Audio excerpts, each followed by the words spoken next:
उठून करायची. आंबीरराव काय झालंय नक्की? योग्य वेळ आल्यावर समजेलच की. हे काय होतं? ही अजून एक गंमत होती.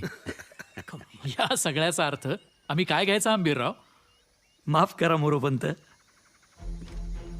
पण जशी आपल्या बहिर्जीची पाखरं त्यांच्या जोंधळ्यावर सोडली आहेत, तशी त्यांची पाखरं इथं आपल्या वावरात चोचा मारत असतीलच की.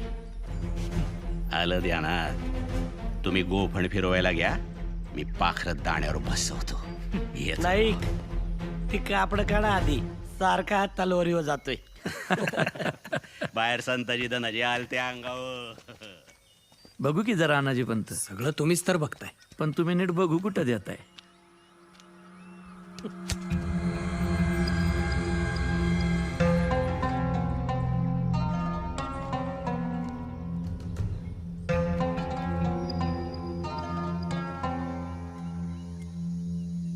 या बाणाला ज्याचं रक्त,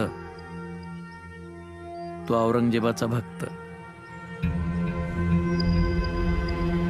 बहादूरगडाहून रायगडाकडे येताना जवळचा आणि सोपा मार्ग कुठला? पहिले भीमाघाट, मग नाणेघाट, मग पुन्हा ओलांडून मुळशी खोऱ्यातून मानगाव मार्गे थेट रायगड. साधारण किती दिस? 4-5 दिस. येताना मोठं जंगल